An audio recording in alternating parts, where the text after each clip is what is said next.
Good afternoon, and thank you for joining Achieving the Dream for today's webinar. We're happy to be able to bring this webinar on behavior change and financial education to you today. A behavioral expert, Wendy De La Rosa from Irrational Labs, is going to lead an exciting webinar on financial education and how to improve financial outcomes for your students. This hour-long impactful webinar is going to cover 3 key questions. The first being how impactful are education programs on financial behavior. The second being what is the optimal way to structure financial education programs to lead to improved financial outcomes. And the third being how should we measure impact of these programs. And I do want to remind everyone that this webinar will be is being recorded, and the slides will be shared with you along with that recording.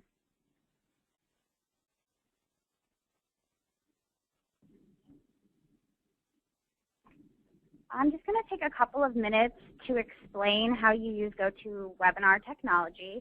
I know many of you join these webinars with us quite often, but for those who are new, welcome. I'm just going to show you some features that allow to make the presentation more interactive. On the right-hand side of your screen, you should see a control panel. If you don't, it's probably because you've minimized it, so you can pull it back out by using the Grab tab, which is shown by the letter B on the image. This hides and shows the control panel. You should also be able to see an attendee list where you can see all of the participants on today's webinar. If you have any questions during the webinar or at the end during our dedicated Q&A time, you can raise your hand by clicking on the hand icon on the control panel, and we can unmute your line. Otherwise, you can participate through the question pane, which is shown by letter D in the image. You can type your question into the question pane, and I'll be able to read it out loud to the group or respond to you privately. All the panes can be expanded or minimized by clicking on the plus or minus buttons that are at the top of each pane. I also want to point out that in the past we've had some attendees who have had audio trouble. If for some reason you're having difficulty being heard, you will want to make sure that you're not muted on your personal phone and that you've entered your audio PIN provided to you at the beginning of the webinar. If that does not work, you can try hanging up and calling back again. And of course, you can ask us any private questions throughout the call if you're having any challenges.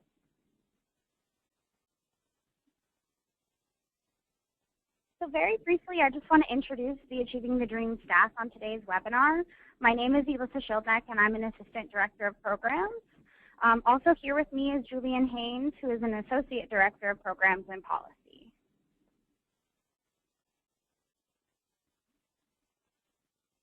And then really the main attraction. Today our webinar panelist is Wendy De La Rosa. She's a lead behavioral strategist at Irrational Labs.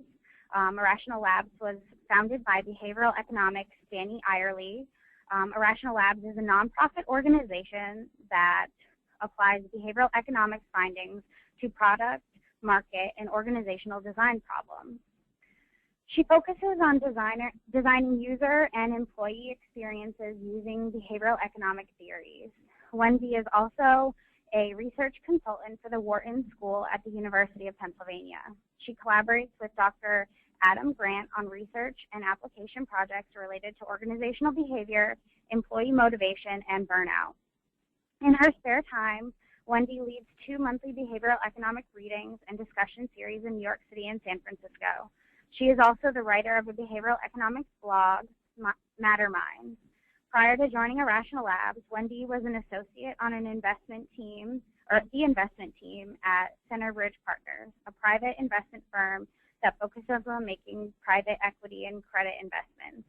Before Centerbridge, she was on the investment team in the private equity group at Goldman Sachs. Wendy's interest in behavioral economics started during her time at the Wharton School, where she received a Bachelor's of Science in Economics with a concentration in Management and Finance. She graduated summa cum laude and Phi Beta Kappa. So with that, I'd like to give the webinar over to Wendy for a wonderful presentation today. Great, thank you, Alyssa. So hopefully we can have a somewhat interactive session today. So I'll be asking the participants questions, and hopefully you can use the chat part of the webinar to answer. But as Alyssa mentioned, I'm the behavioral strategist with Irrational Labs. And in a nutshell, what we try to do is understand how and why people make decisions. And for the past year or so, we've been focusing our efforts on financial decision making specifically. And how can we help and improve the way people make financial decisions? We're going to be focusing most of our discussion today on financial literacy programs. Some of you may have participated in our past webinars on what behavioral economics is and what sort of tools we can leverage. But today we decided to focus on, financial education programs because many of the colleges that you work with deliver financial education programs in some way, shape, or form. So before we get started, I want us to practice sort of our interactiveness with the chat room. And so if we go to the next slide here.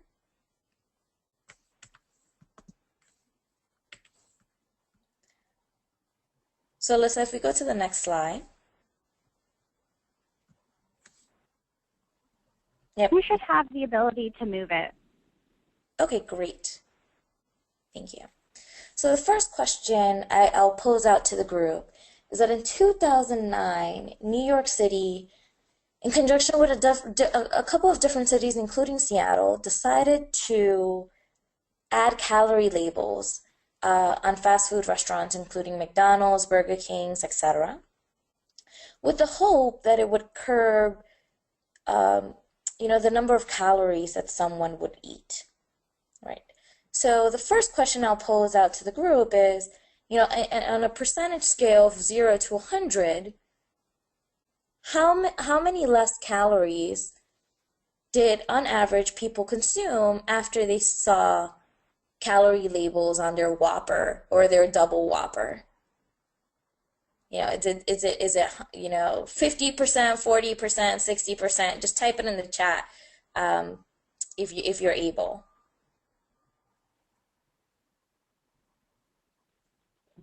Thank you to those who are putting it in the question pane, but if possible, please put it in the chat. I, however, am the only person that can, this is Alyssa speaking, by the way, I am the only person that is able to see the question pane, so Wendy won't be able to see your responses, and so I can just, Wendy, provide you a brief glimpse of kind of what we're seeing. Probably, more than 50% are probably saying about 10%. A few 25%, 180%, 150%. Great. All right. So so you guys are pretty optimistic. Someone will go in, see the double Whoppers, 1,400 calories, and reduce their calorie count by 80%. So what we found, when researchers took a look, they went to Philadelphia, which was another city that sort of implemented this rule back in 2010. And researchers looked at lunch and dinner receipts for more than 2,000 patrons for both Burger King and McDonald's before and after the city's calorie labeling law went into effect in 2010. And essentially what they found was that there was no effect on calorie consumption before or after. So if we go to the next slide, Alyssa, I'm not sure if you have the control, or I do. But there we go. We saw that there was no effect. And then the researchers also asked, maybe it was the reason for this no effect and decreased consumption of calories is because people didn't notice the calorie counts. But when they did a sort of a second follow-up study and they asked people, did you notice the calorie count? And far more than 60% of people actually did notice the calorie count. So if we notice the information that's given in front of us, but again, it didn't curb behavior in the way that we intended to, what's happening here? And we can sort of rationalize it in a number of ways. But one of the main ways to think about this intervention is that the information is not necessarily the best way to curb behavior. Why? Is it new information? Probably not, right? For many of us, a Carolina barbecue Whopper doesn't necessarily sound like it's a healthy option as we're about to order it. The second point is that by the time you've decided to step into the McDonald's or the Burger King, you've already made a commitment to yourself inherently that you're going to have a Big Mac, you're going to have a burger. It's not really your healthy option. And so in this case, we see that providing additional information doesn't necessarily work.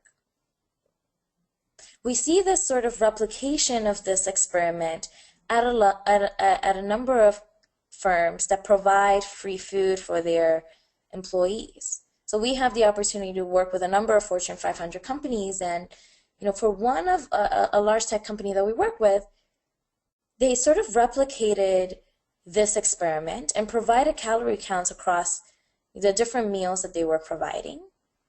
And again, no effect in calorie consumption here. The next, if we go to the next slide, we try to understand, the next question that researchers try to understand was, well, if calorie counts doesn't work, what does work? And so these researchers brought in a number of people and sort of told them about the research that's been done in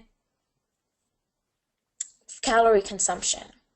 And so they told people, what do you think will happen if we give you 1 gallon of Chex Mix or we give you 2 half-gallon bowls of Chex Mix? Which one is more likely to lead to higher consumption of calories?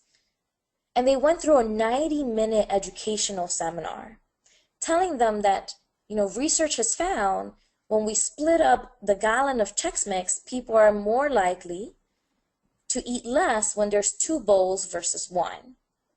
Right? They went through 90 minutes, they got quizzed, they saw videos of people actually eating more when a gallon was presented versus 2 half gallons. And after this 90-minute was done, they then had an opportunity to eat Chex Mix. And what happened? Again, here we saw what we see, just like they were trained, is that people ate many more calories in the gallon condition than the 2 half gallons, even after being trained on 90 minutes on our behavioral bias. So there's something to be said around the effect and the impact of the education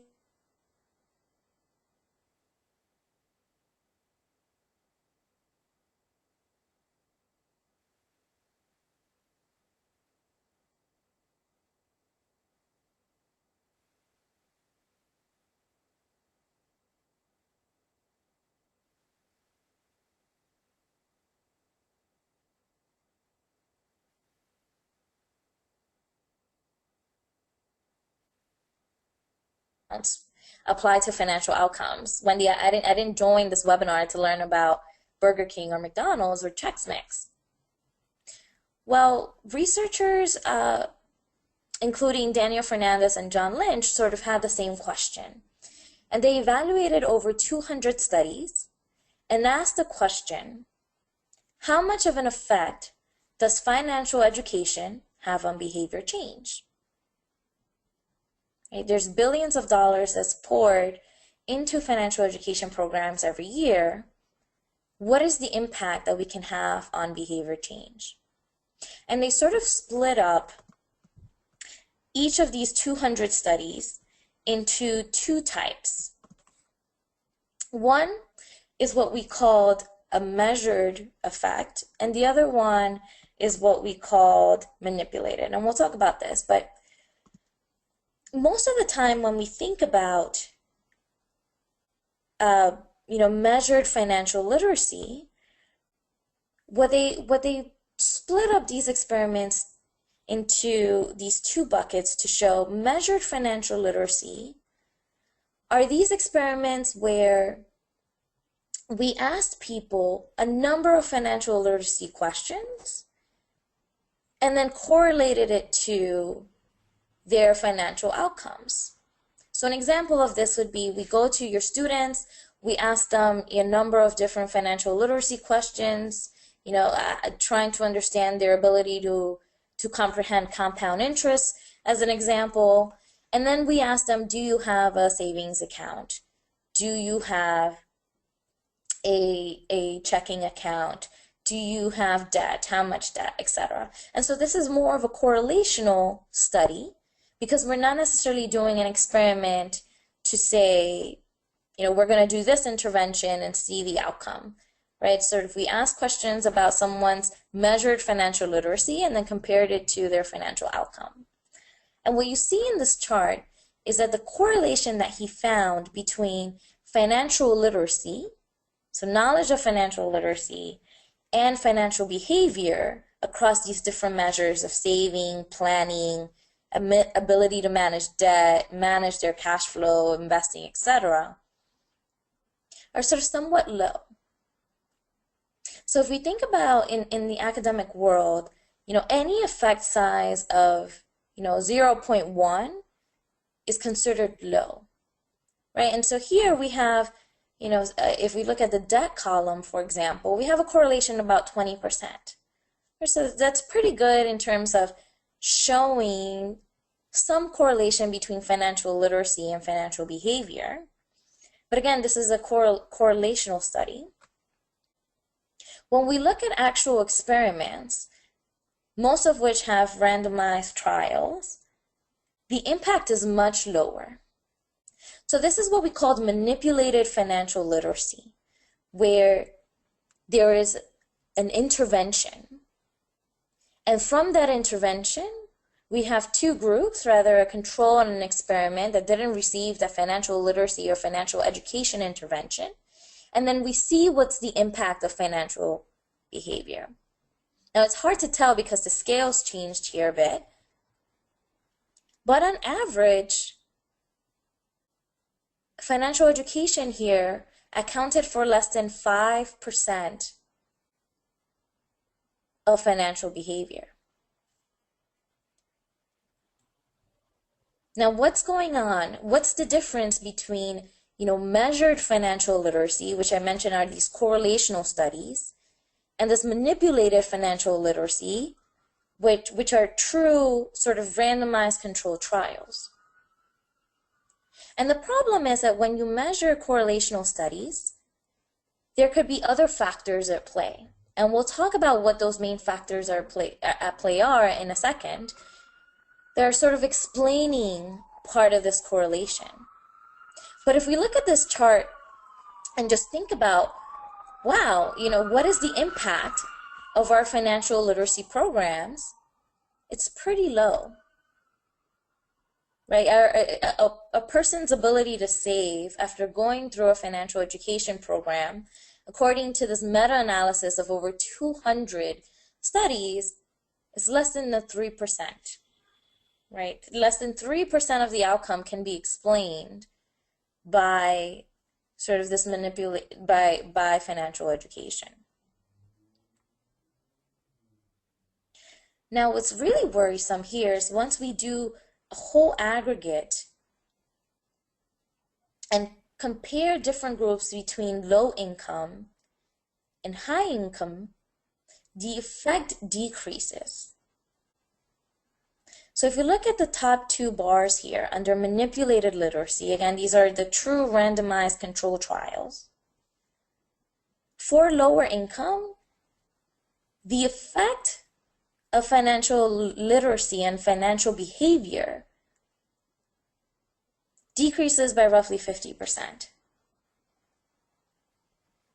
And we also see the same decrease when we look at correlational measures, right? The measured literacy outcome, which is shown here by the red bars. So for many of you guys, where I imagine that the majority of your population can be categorized as low income, what is the solution? What do we do? There's a couple of reasons why we can try to rationalize to ourselves why we see such low effect sizes of financial education. And one hypothesis could be is just educational interventions just don't work, right? Like we shouldn't educate people on anything. It just doesn't work. A second one could be that we forget the information, right? How many of us remember, anything from our chemistry class, our high school chemistry class? I can only tell you my teacher, right? And the third hypothesis is, we aren't doing it right. We aren't teaching the right things. We aren't focused on the right things. So let's dive a little deeper into each of these hypotheses. So the first one is, like we mentioned, educational interventions just don't work. And what we find is that that's not true. So a meta-analytic review of other educational efforts in other areas outside of financial literacy show more success. Right? So we see more success in math instruction. We see more success in organizational interventions. We see more success in HR trainings. So it's not that education fails us all the time. So then that leads us to our second hypothesis. Do we forget? And that's exactly what we find. So this chart could be a little hard to read, but what we're essentially showing, each one of these lines is the number of hours of the intervention. So the top solid line is the effect on financial behavior for an intervention that lasted 24 hours. So we had people in a room, we instructed them for a total of 24 hours.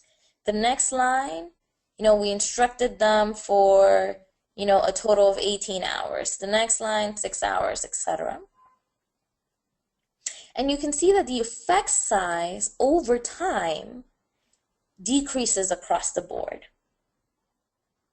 So after a while, even long interventions, right, even after you have someone in the room for 24 hours, there's no significant influence on their financial behavior. Now, this could be concerning to us at some level because there are tons of financial education programs that are delivered at a high school level, at a middle school level, when in reality, most of their financial behaviors will come many years later.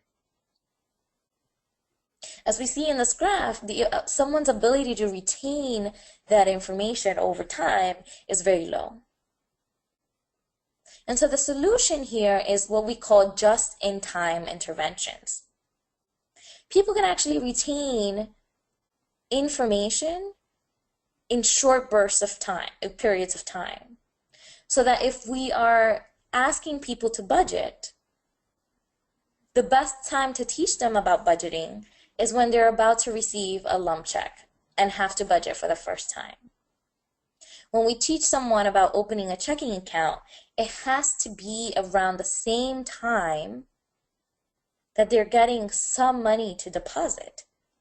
We have to really think about when we are delivering our interventions, because as this chart shows, even after just a month delay, our effect sizes drop roughly between 50 to 100%. Now, our third hypothesis is that maybe we're not teaching the right stuff. And this is partly true. So what a number of researchers have found is that there are different traits that are more strongly linked or correlated to behavior change than just going through a financial education course. The first one being numeracy, right? So one's ability to deal with numbers, feel comfortable with numbers, adding, subtracting, multiplying. That's linked to better reasoning about debt, wealth accumulation, and managing of money. The second trait, again, and these are not sort of teaching people words or verbs or sort of, here's what FICO means. These are sort of traits that we can inherently teach people. But the second one is propensity to plan money long term. once we teach people to plan, this trait is very highly linked to wealth accumulation. The third one, and I think here is probably the most malleable one, is confidence. So the higher one's confidence and one's ability to obtain the right financial information, the better they are at making good financial decisions. And for many of your students, I suspect that confidence is a real issue. Am I confident in my ability to budget correctly? Am I confident in my ability to know where to go if I have a question? Am I confident in my ability of gathering the right resources? Now, it doesn't necessarily matter whether or not you know the knowledge. What matters here, and this is what I think is so beautiful about this study, is the level of confidence that you have in gathering the information. So it's not whether or not you have it, it's about your confidence in obtaining that information.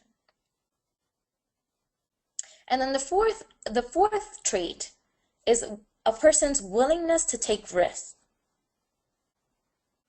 whether it be in investing in the stock market, which could be many years down the road for many of your community college students, but the inherent trait of ability to take some risks is very strongly correlated with chance of wealth accumulation, managing correctly. And so these are the traits that are more strongly linked to behavior change, and these are the traits that we should be teaching our students rather than sort of a long list of new words that they have to learn. So what's the implication? The implication here is that we're somehow, many of these interventions that were studied, we're doing it wrong, and we could be doing it more effectively. Right? So as I mentioned before, one key takeaway is, don't focus so much on imparting specific vocabulary and objective knowledge. Students are going to forget it in a matter of 2 months, right? If it's not a just-in-time delivery, they're not going to be able to retain it, and it's not the main thing that's correlated with changes in financial behavior, which is what we care most about. We have to build the students' propensity to plan. So how can we create exercises to help them plan, think long-term, giving them exercises in pseudo-planning, and build their confidence in their ability to gain the knowledge, even if they don't have it, and build their confidence in their ability to gather the resources that they need, and willingness to take prudent investment risks. So the key takeaways here, and we'll try to keep it short, but is that financial education as now practiced is surprisingly ineffective.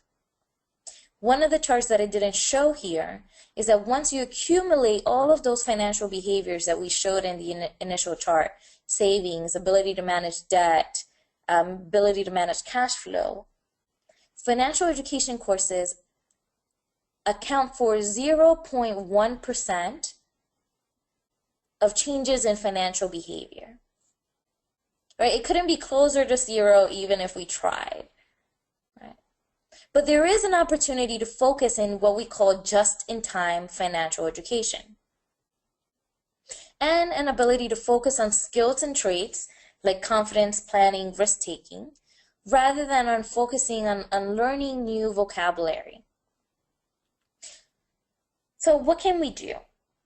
And we'll walk you through an example of an experiment that Dan Ariely led with his team at Duke University in Kenya. So for those of you who are not familiar with the overall Kenyan population, there's a low coverage of social protection. The rate of banking, the rate of the underbanked and non-banked is very high. And there's a high rate of an informal labor force. There's a company, as many of you guys know, named M-Pesa, that has sort of revolutionized the way that people think about their financial decision making, because now people can pay bills on their mobile device. And since 2007, 68% of the adult population were active users. They have, roughly 28 times the number of ATMs in Kenya. And it's sort of a growing integration and focus.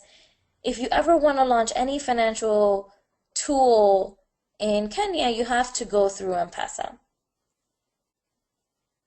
And so here was the experiment.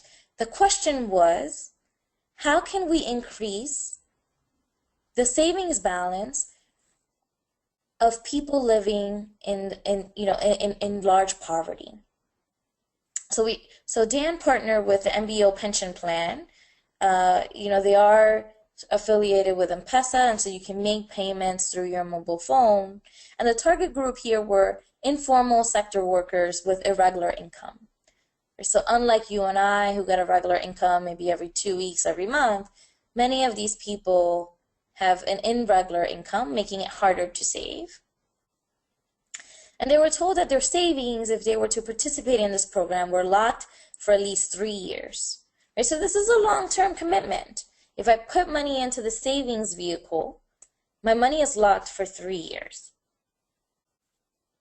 But there's no required deposits, no minimum deposit thresholds, and there's no regular contact with the customer whatsoever. It's all sort of done through a mobile banking device. Now, what did we do? So there were a couple of things. The first one is, again, thinking about the just-in-time interventions. We sent text messages. Hey, it's a Thursday. Reminder, you should save today.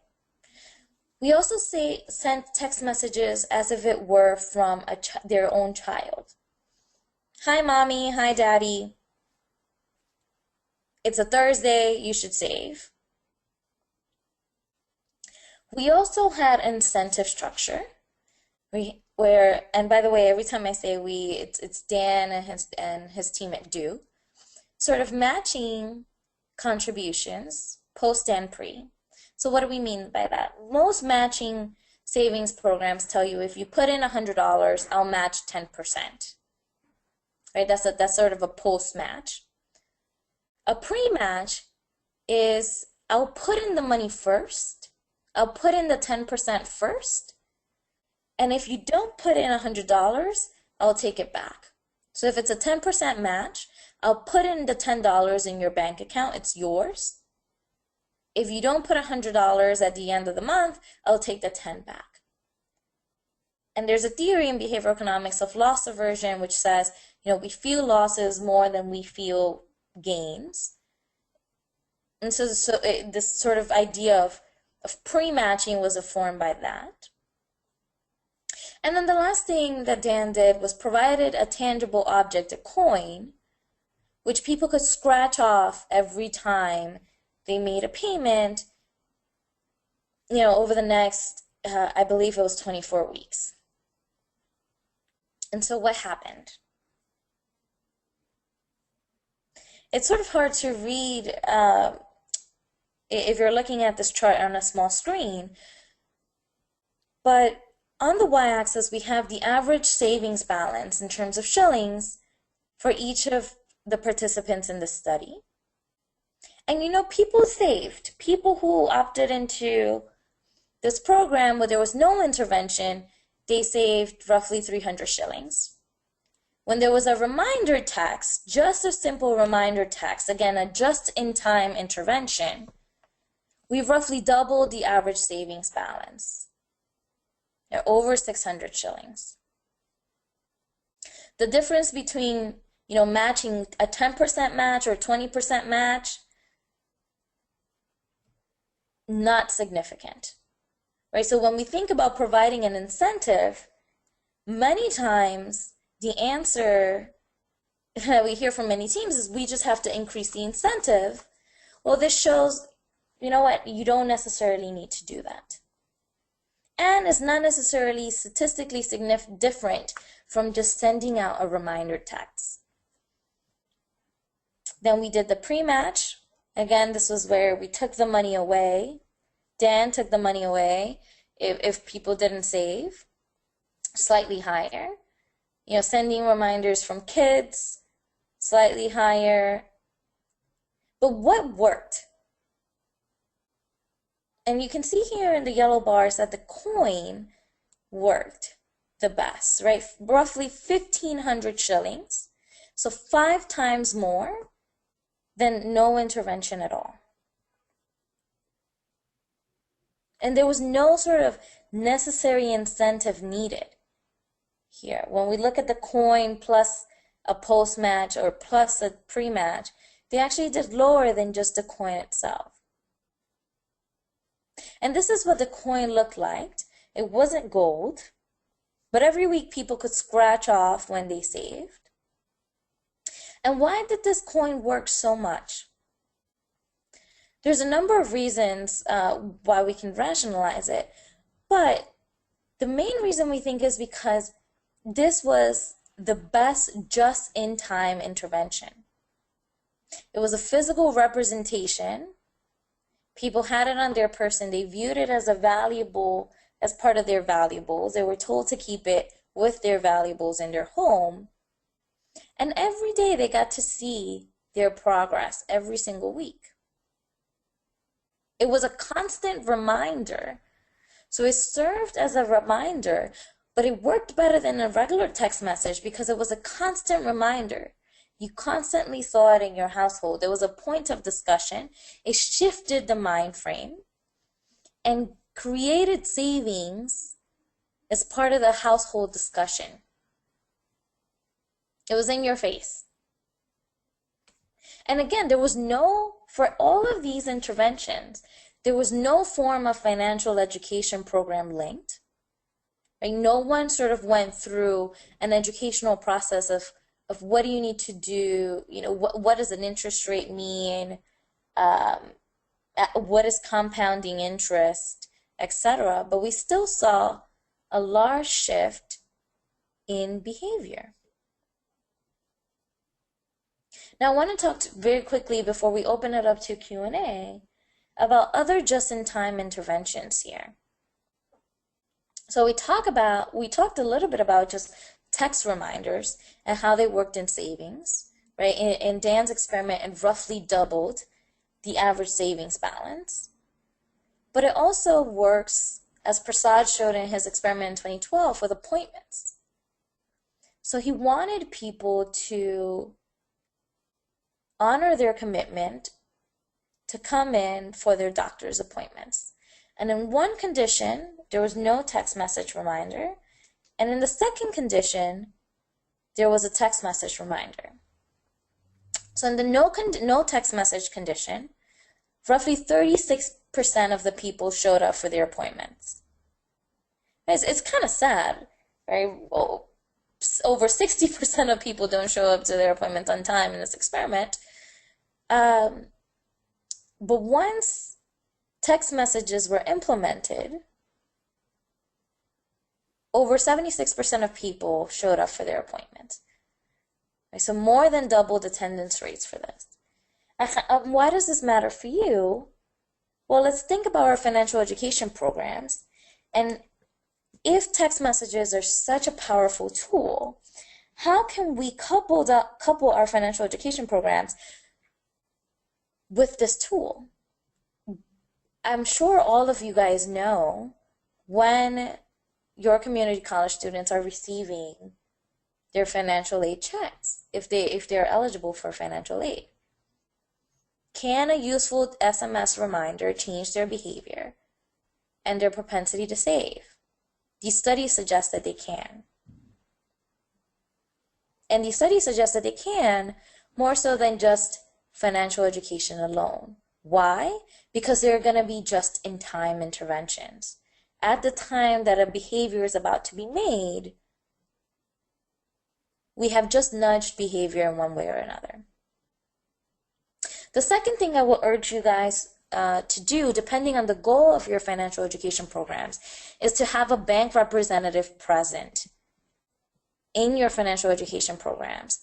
Why?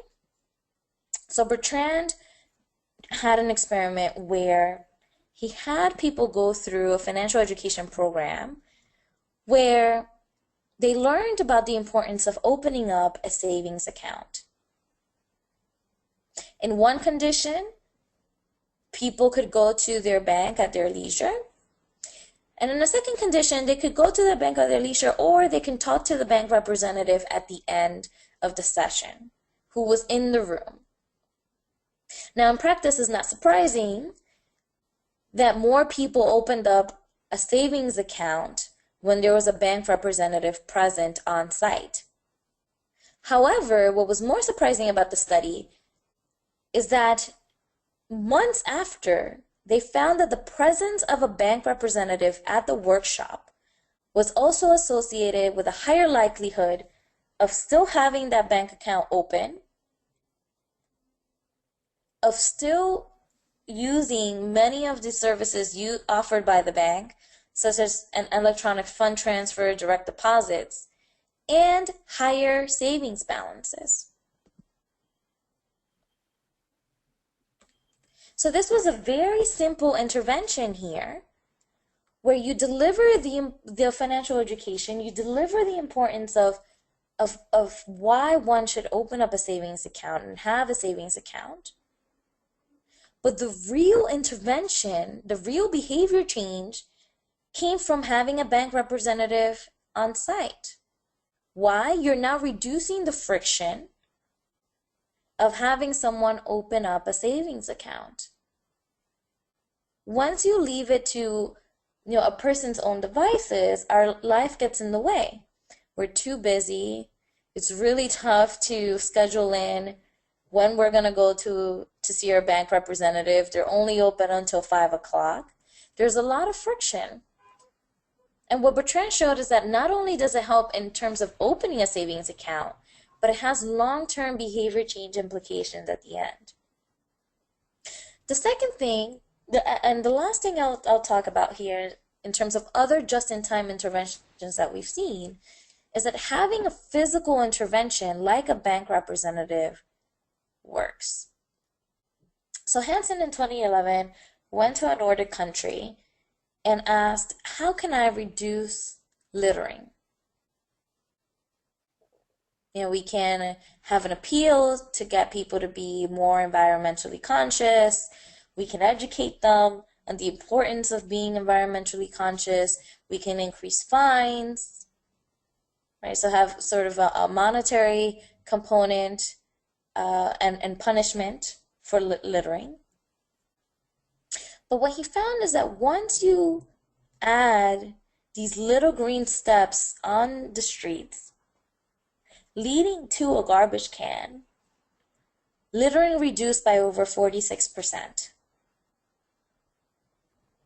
And why is that? It's because at the point when someone is deciding to litter, we're not necessarily thinking about the environment. We're not thinking about the financial implications and my probability of getting caught. We're thinking about doing what's easiest. And if we can make the trip to the garbage can that much easier by just providing some footsteps on the ground, which are salient and easily seen, we can reduce littering. Now, this is sort of a concept that you can pull into your financial education programs, right? How are you making it easier for people? If you want them to understand their credit report, how can you make it as easy as possible for them to pull their credit report? If you want them to open up a savings account, how can you make it as easy as possible in the physical world for them to open up a savings account? Does this mean partnering up with a banking institution? If we want them to budget, what is the easiest way that I can make someone budget? Right, so if I want you to budget responsibly, can I give your financial aid already pre-budgeted? You have $200 for housing, you have $200 for groceries, $200 for transportation. Thinking about a physical, just-in-time intervention and where we can make it as easy as possible for someone to change their behavior is going to be crucial, because as we've seen, education alone just doesn't work. And so these are just interventions that we can make to enhance whatever effect we're getting from financial education. So to conclude, what's the point? As you guys all know, we have some irrational tendencies. We often don't do what we're supposed to do, and yet we often don't do what we're told to do. And even when we're trained on what we should do, we often don't do it. Our intuitions are often wrong.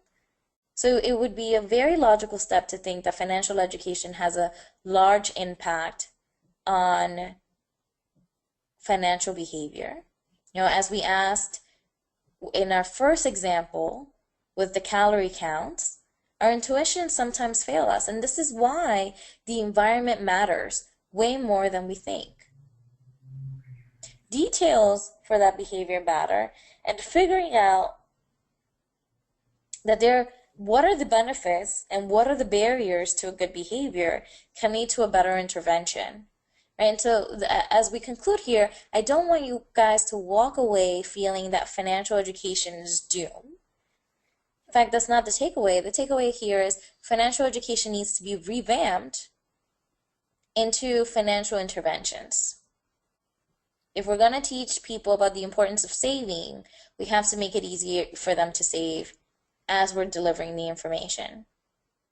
Whether it's through text messages, whether it's having a bank representative, if we want people to budget, it's not enough to tell them to budget. We actually have to, at the time when they're about to budget and pre-planning to budget, we have to help them budget.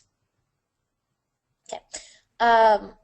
With that, I'll just make a quick announcement on an experiment that we're hoping to launch and asking for your participation, and then I'll open up the floor for Q&A.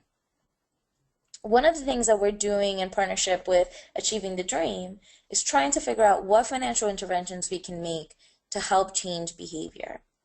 Now, we ran a quick survey at one of the participating colleges to see if we can change the way that people spend their financial education refund if we call it something else, whether it's a student allocation, whether it's a student income, whether it's a refund.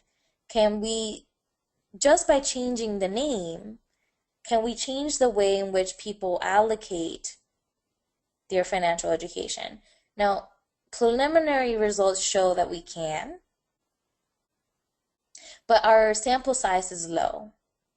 And so if you're interested in just delivering this survey to your students, and again, the survey is already completed, the emails that accompany the survey is already completed.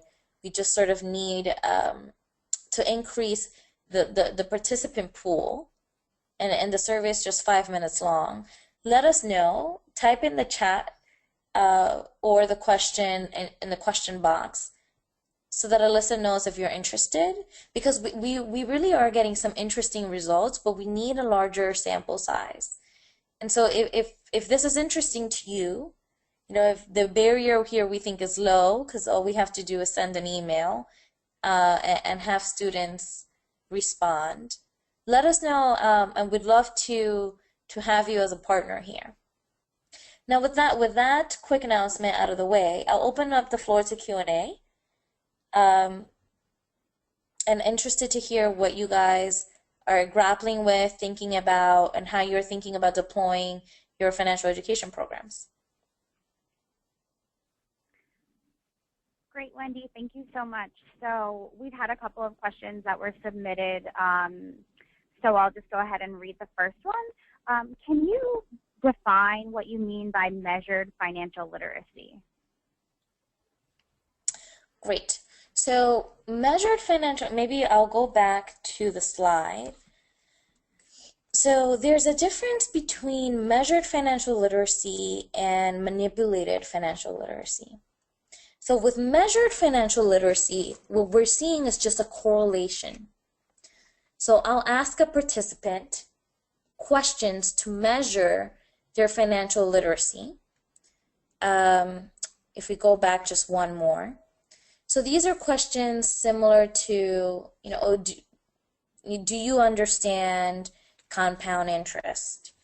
Do you understand, how well do you understand checking fees? And then we measure whether or not they have a savings account, whether or not they have a checking account, right? And we measure different attributes that they already have.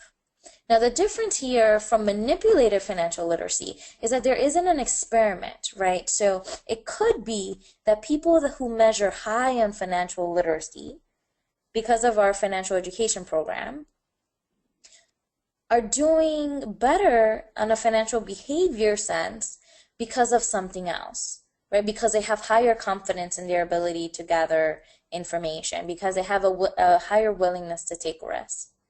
So we don't necessarily, it's not a true experiment because we're not controlling for other variables, right? It's sort of just serving the population after doing a financial education program, asking how well they understand something, and then measuring their behavior.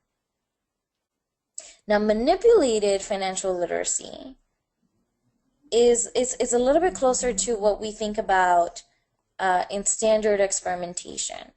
So manipulated financial literacy is when we have an intervention for one group. Let's say one group gets a financial education course, another doesn't, another group doesn't. And then we measure their financial behaviors after the fact. Now, if it's a randomized control trial, assuming everything else is the same, any difference in financial behavior can be attributed to that financial education intervention, right? Because we've sort of created two conditions, we've randomized the participants, and we've created some intervention and measured the effect afterwards. For measured financial literacy, it's a little bit different because there's sort of there aren't separate conditions in that we're just measuring people's knowledge of financial literacy and seeing what they're already doing, right? Seeing, do they have a checking account? Do you have a savings account? So when we look at this chart that's up, what we really care about is sort of what effect are we seeing from a manipulated financial literacy sense rather than a measured financial literacy sense. Right? So it's sort of this concept of correlation versus causation. The number of people who are, the number of firemen who are sent to a fire is very correlated with, the gravity of the fire.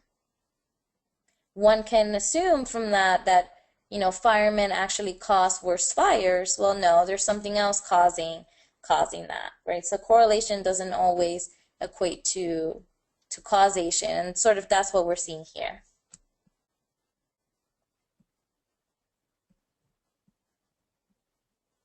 Great, thank you so much, Wendy. I have a bunch of additional questions. I want to try to address them as quickly as possible, recognizing that we only have 5 minutes left. Okay. I want to be respectful of everyone's time. Do you know if there have been any studies conducted or best practices, particularly with regard to working with student veterans? Our attendee said that this population faces distinctive and complex challenges in financial planning, specifically related to VA educational benefits. Right. So I wish I could say and quote off a study that has exclusively focused on veterans. Unfortunately, we haven't, not to my knowledge anyway. However, what we do know about the realm of behavioral economics is that many of these principles affect us in similar ways. When we look at choice architecture, when we look at SMS text reminders, these are sort of experiments that have been replicated across many countries, and the effect is still the same. And so I realize that veterans have, different challenges, again, because many of them are getting educational benefits. There's some differences. The way that they're compensated is much more irregular than others. But I would say that the interventions are still the same, and then the effect sizes will still be the same, right? I don't know that one can say that veterans retain information or financial education better than the average American. That could be something that we can look at, but I would be surprised if that were true. Great, thank you. So moving on, there are a couple of questions specifically about the coin experiment that you referenced. So the first question being, do you know if the savings continued into the future after the coin was taken away? And was that measured? And then kind of piggybacking off of that, a similar question was, how would you see something like the coin experiment applying in the community college setting? Right. So the people loved the coin so much that Dan and his team weren't able to get the coins back. So the point was to collect the coins at the end, and people just didn't fork them up. They wanted to keep the coin as sort of a reminder of what they've accomplished and what they'll continue to accomplish. By the way, the coin looks gold colored, but it was manufactured in China. There's just nothing gold about it other than the color.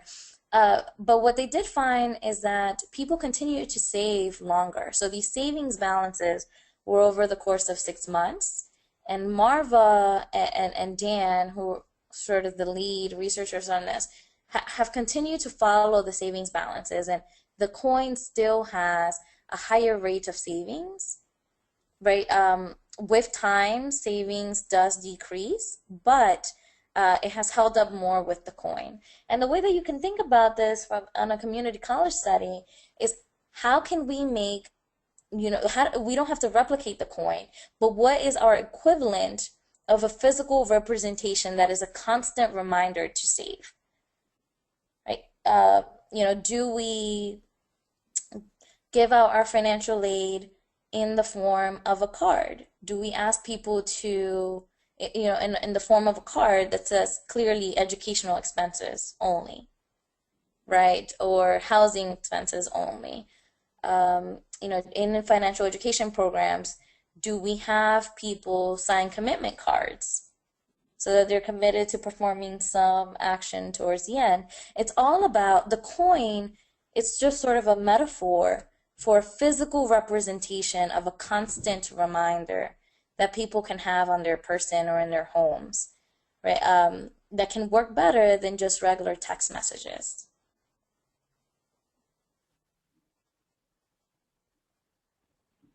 Great, thank you so much. So I know that we're at time, but Wendy, if you have a little bit of extra time, I have a couple more questions that I'd like to ask that attendees have posed. Otherwise, I can send them to you offline and make sure that everyone gets the responses. Let's continue with a couple more questions. I'm happy to answer. Okay, great. The next question is, do you know of any studies that have applied this behavioral theory to advising interactions? Yes. So one thing that we know is that advisors, or financial coaches or financial advisors, however you want to define, have a high level of trust, disproportionately so. And so when we, and I'm forgetting the researchers' names, so apologies for this, but when we look at typical financial advisors, so people who are helping you plan your retirement savings or are getting compensated for it, people completely underestimate the conflicts of interest that are at hand. They think that their financial advisor is going to do what's right for them under every single scenario, and they trust their judgment more over judgments from their spouses and friends. And so the power of financial coaches, financial advisors, etc., is very high, given the level of trust that's placed upon them. Part of the reason why we have this increased level of trust is because not many people can feel that they're experts in financial decision making. And when we don't feel like we're experts, we're more susceptible to getting advice and following through on that advice. So if we have a number of financial coaches in the webinar, you have a lot of power with your students. Now, it's still education at some level because you're telling them to do something, you're recommending something, and people still have to do it. So for the financial advisors in the webinar, I ask you to think about how can you make it as easy as possible for someone to go through and change their behavior. So if you're having a financial one-on-one session with a student on, how do you apply for emergency savings? Can you get them to apply emergency savings while they're with you? Can you set up a station next door? Can you ask them to sign something saying they're going to do it the next day? Right? Because we know the shorter the deadline, the more likely people are going to take an action. Also, when people sign something, there's a feeling of self-commitment that follows through. But we have a lot of studies that show that people follow instructions from financial advisors almost to their own detriment, and blindly so.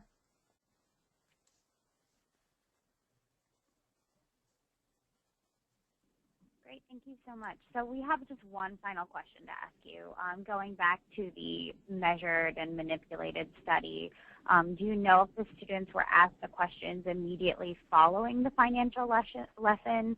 Our attendee wondered if perhaps that could explain why the figures are perhaps a little bit lower than we'd like to see, given that perhaps students didn't necessarily have the time to open a savings account or pay off debt before answering the survey. Right. Okay.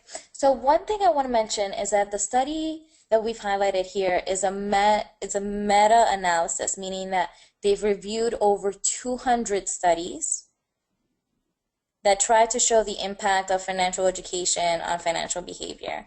So it's not always going to be the same time period. However, they did have a very strict selection process where most of the studies that were included, people were asked this financial education survey at different periods of time, right? And that's sort of why we can see that beautiful chart that we saw on retention. But it was, for many of these studies, it was administered right after the financial education program was administered. So it's before and after. But again, like what I want to highlight is that this was a meta-analysis on over 200 studies, and it's hard to, when you have such a large sample size like that, it's hard to argue against the numbers here.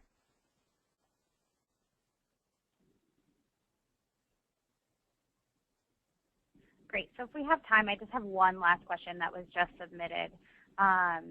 Is that the college currently has a credit union on campus, but the credit union does not offer competitive interest rates on savings accounts.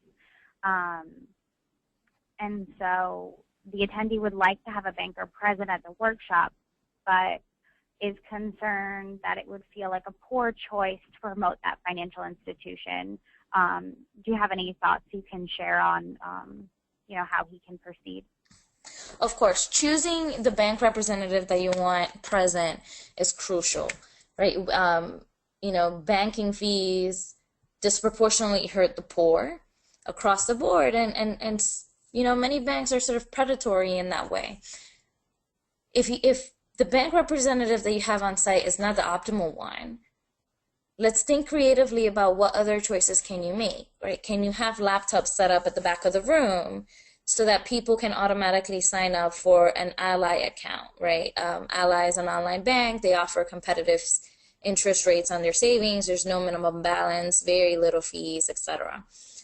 Right? It's all about making the choice as easy as possible and reducing the friction. So what the bank representative did is that people could just go to the bank representative in that study and open up a checking account right then and there. Right? They got some additional information, but it reduced the barrier to having to go to their bank. Now, if we can sort of replicate that with laptops already in the Ally homepage, we have allocated time at the end of this, so people are not, taking extra time out of their day to do this. As sort of one way to go about it, right? And also just trying to find the right bank representative. You don't always have to go with the credit union on file, like that you have most nearby.